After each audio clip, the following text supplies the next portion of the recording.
the migration of black folks from the South to Chicagoland and to New York City, to Harlem in particular, that music came with them.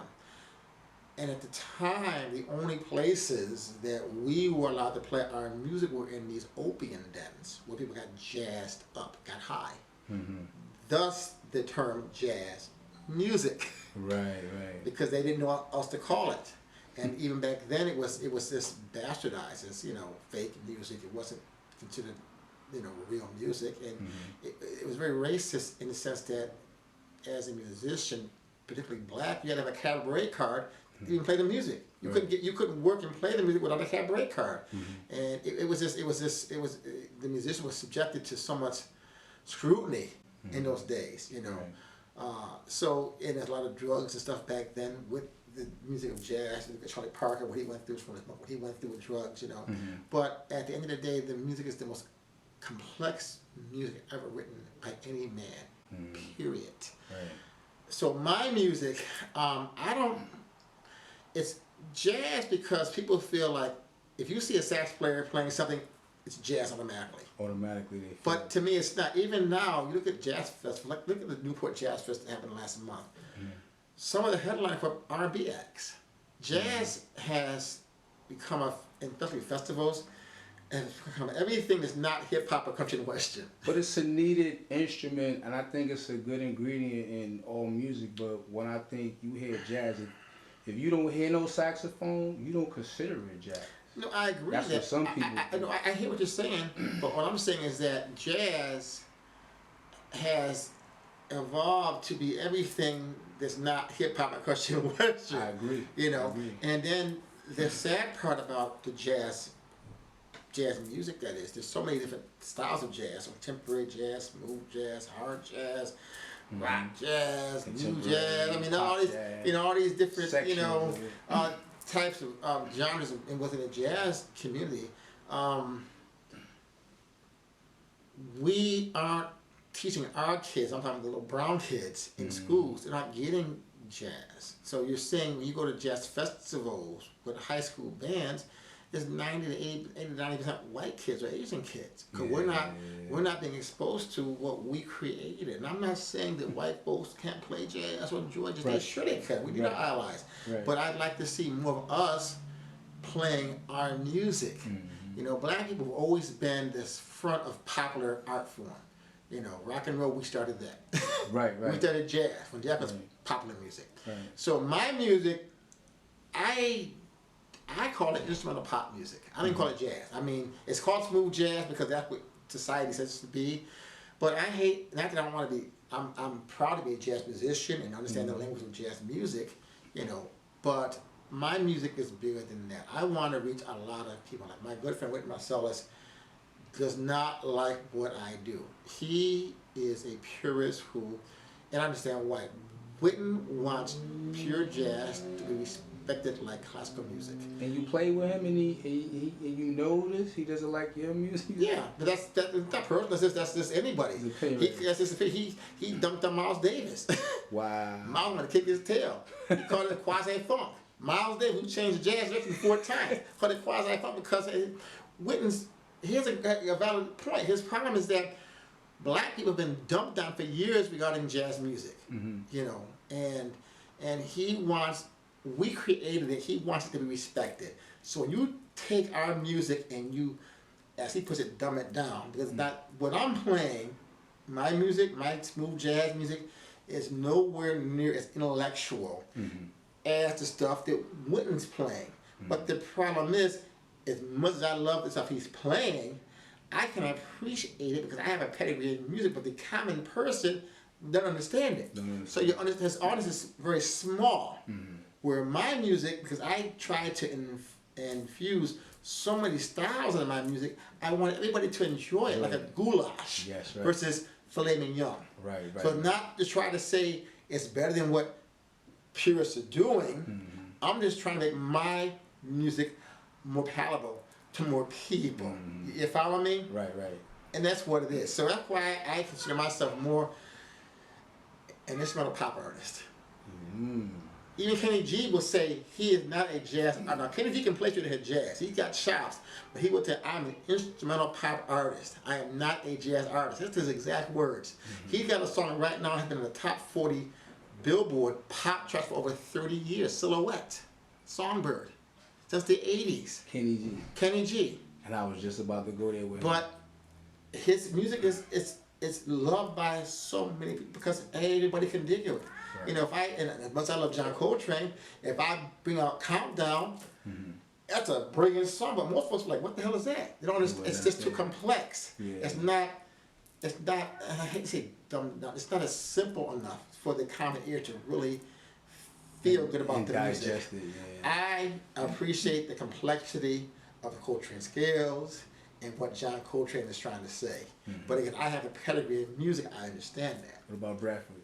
Bradford, my boy, I love Bradford's a friend of mine. Now, it's funny. Now, Bradford Wooten, same thing with Bradford's attitude's like mine. He don't give a crap. He's like, yeah, I'm playing music. Right. Bradford's talking Sting, Grateful Dead. Right. Everybody. He plays music. And Bradford's truly, hands down, they will tell you, of all of the Wooten, all of the Marsalis, he's the most talented one. He's the most talented cat. Bradford is. But we'll talk the most trash. He don't care. He don't care. His attitude is let your music speak for itself. Right. So he'll talk trash, but I'll say, pull your horn out, let's deal with it. If you think you better than me, pull your horn out, let's go. Like playing basketball. That's right. Where your game at. And that's Bradford's attitude. Talking is cheap. Let's go at it. So he'll talk trash about folks, but 9 times out of 10, he'll outplay you in a heartbeat. But he cool in the game. He ain't a butthole. Right. But you better come correct. Yeah, still. Bradford, Bradford is he's a beast, man. But there's just so many out there like him who are just beasts. Yeah. And this is why it's so important not to raise your own press. Right. And stay humble because and many countries that there. you went to many countries, I'm quite sure. I've been to almost 30 countries in the world. I've been to 3 continents. Wow. And what is your most memorable place, as far as the beginning of your career? Not the tail end, but the beginning of your career. Well, it's not you're asking what my favorite place in the world is probably. I think that's what you're asking me. And if I had, I'm a true patriot. I love America. I'm a veteran. But if I were ever going to move out of Rochester and live somewhere, it'd be Oslo, Norway. Oslo? Oslo. O-S-L-O. Oslo, Norway. Wow, what do they got up there? It's just the freaking north. That whole Finland, Switzerland, Norway. Those countries are just beautiful. Some of the most coolest people. Happy, no stress, just beautiful. They're all blonde hair, blue eyed, tall people, but they're cool. You don't feel the racial oppression there. Everybody's contributing.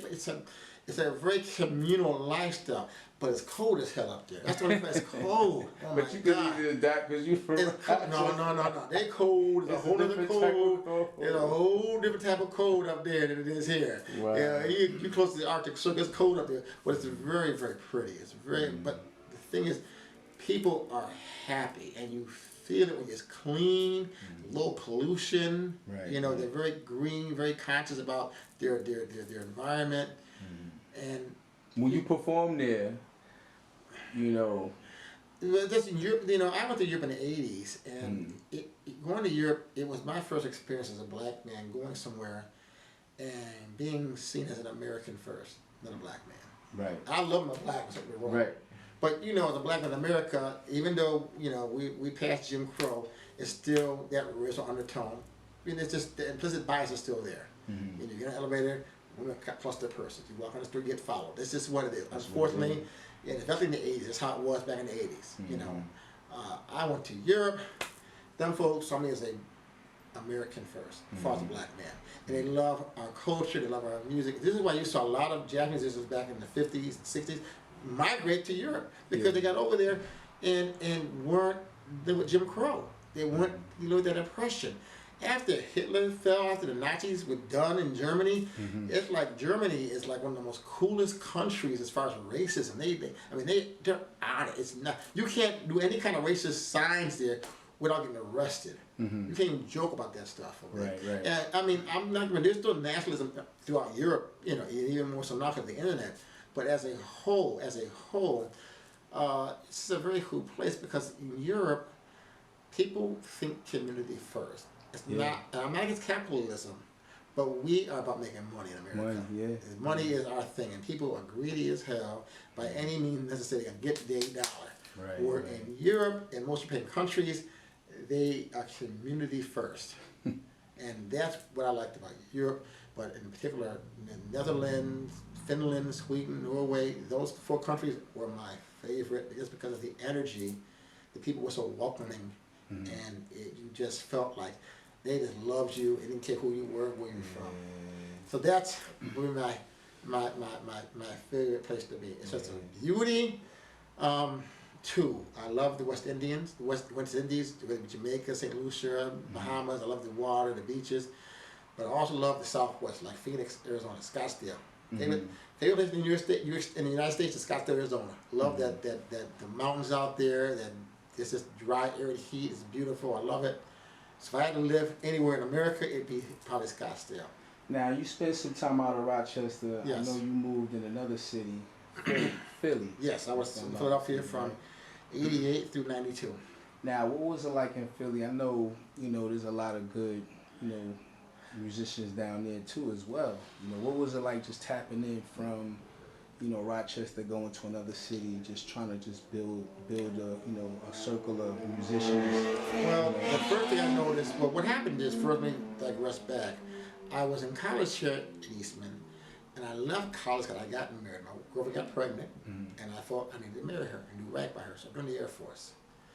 And unfortunately, the marriage didn't work. For the wrong reason, but still joined the Air Force because of that. And I was stationed in Philadelphia. And but I was still playing music, which was great down there. And the first thing I thought when I moved to Philadelphia is I became conscious. In Rochester, as progressive a city as we think we are not. We are not. I didn't realize how color stroke I was as far as black people versus light skin versus dark skin. I didn't realize that until I left Rochester. And when I went to Philadelphia and saw so many black excellence, you know what I'm saying? It totally changed my whole world and how I saw myself as a black person. Wow. So that was the first thing I noticed. First thing. Second thing, again, because you saw such rich black cultures down in jazz, music was killing. It was killing. You saw a lot of really good black musicians. And in Rochester, we had Eastman. So sadly, the majority of marquee players you see in Rochester are white cats because of Eastman. And not saying there aren't good black cats here playing music, but the white cats are getting more of the stage time, unfortunately. It's just the way the city is. Hopefully that will change down the road. But down in Philadelphia, it was commonplace to see some brothers and sisters just killing that whole Philadelphia sound, like Jill Scott. That's not the Philadelphia sound. I mean, that's just, it's killing down there. Boys to Men. I mean, when I lived down there, Boys to Men was just getting started. Wow. Like, I was down there '88 through '92. Kobe Bryant just came out of high school and was going into the NBA. I remember seeing all of this happening, while I was living down there. Surreal. It was crazy, So yeah, it was a great experience living in the Philadelphia area, and living there, I would travel out to New York City to play, Philadelphia, or in DC, because everything within 3 hours of where I was living at down there. So I'd be in Atlantic City, I'd be in New York City. So you just growing your name during this time. Yeah. And when you become, I like to say famous, right? What's it like, when people know your name and not your face, and not or your face and not your name? Mostly it's my name, not my face, because it's a jazz artist, just that word jazz. We don't do videos. That's a pop thing, it's a hip hop thing. You hear me on the radio. Kenny G did some videos, right? Yeah, but he's a whole different level of music. Right. Would you consider doing any videos for your projects? I'm considering it now, especially the new one. This came out this month because that's what the direction of music is going. I'm considering doing some videos. Would you share your new project information? Yeah, it's called The Man with the Golden Sax. It's available on all digital downloads. You can get it from me directly here in Rochester. Call me at 585-666-0019 and I'll put one in your hand, but it's all over online. Just Google me, Jimmie Highsmith Jr., and you'll find me, Man with the Golden Sax. So, so I don't have many, even my YouTubes, there's concert video of me, but mostly it's my album, just an album and the music playing. Yeah. So case in point, I was in a barber shop years ago, and my man Corey, he used to be at Goodman Street, coming here, and he had a life-size poster I gave him of myself, you know, my horn, on the wall, right? But at the time, that's on the door. The door was open, so it wasn't close. You couldn't see the poster. And I'm in the barber shop getting my hair cut, and my song came on the radio, and there was this cat in the barber shop hating on me. Wow. F that, F, I don't curse. Jimmy, I know him. He ain't nothing. And I'm sitting there, I'm like, yeah, he ain't nothing. He ain't that good. I'm just saying, Graham, he ain't that good. You agree with it, right? Yeah, he got my girlfriend, he got my sister pregnant, man. This deadbeat, they're just talking all kind of trash, right? And Corey laughing. I'm like, yeah, he ain't no good. He ain't that good. He ain't like, you know. Talking breezy about you, right? Oh yeah, he dogging me out like. Your feet stink, everything. He dogging me out so bad. I'm a deadbeat dad. Oh my God. I'm all these terrible things, you know. I ain't this, I ain't that. I ain't a real musician. All this nonsense, you know. Wow. I done bumped when into his radio. I mean, all kinds of just trash. Right, I'm right. Cole. Yeah, you right about that. He a chump, right? And Corey's cutting my hair, shaving my head. And after I paid Corey slammed the door. There's my poster. And old boy sitting there like, oh shoot. I didn't say nothing. I just walked up Just the that door. one look, right? He didn't know he had a black belt on hand on the deck right But there. he didn't know it was me either. And there wasn't nothing to say. He was all lie. I ain't no babies out there I ain't make with my wife. So I mean I know Right. it's all some nonsense. That's good. I just let him go on and just talk his trash. So there's several times I've been places and folks, oh, you know Jimmie Highsmith? Oh, yeah, I know him. He's a good guy. You know.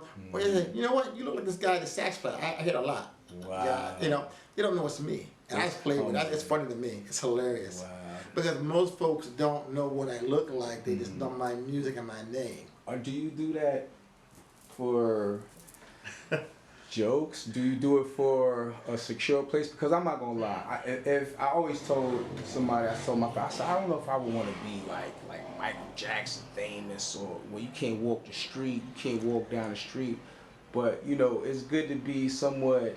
When you're not on stage, you could just go wherever you want, and people not. I mean, do you not like when people, you know, come up to you and? No, I mean, truth be known, when I'm on stage, there's a persona. There's that smooth jazz guy on stage. Right. When I'm off stage, I'm regular Jimmy, aka Cranberry Jimmy. Regular cat, nerd, talk fast, geek. That's me for real. That's the real Jimmy. And so the two guys are totally different. And people who know me, they see the transformation on and off stage. They see me go through this change of character when I come back to regular Cranberry Jimmy. And you need that as a performer. So, because I'm really an introvert, so it takes a Right. lot for me to get on stage in front of people and not lose it, because I get anxiety in large crowds. So as far as being recognized, if you recognize me in public, I would let me talk to you politely, and that's great, you know. But if you don't recognize me, it ain't a big deal to me at all. Right. I get my own press. I don't need to be recognized. I don't need to be acknowledged. I'm fine. That's I love me. That's what's I don't up. need you to. I don't need you to love me. I love myself. If you love me, that's great. That's But I'm good all by myself, so I don't need to recognize me. So what? right. I walk in a jazz club and I'm not recognized. I don't care. I'm here to support them. You don't have to cut me out. If you cut me out, and I'm going to show, oh, you know, Jimmie Highsmith, I appreciate that. But if you don't, I'm good. I'm here supporting your music. This is your show. It's your time. I'm the background of your foreground. You know, so yeah, so if you recognize me out in the streets, I will gladly talk to you and fist pump you and all that good stuff, you know, and I'll be polite. I mean, I appreciate people who support my music and support me. I mean, without that support, I'd be nothing.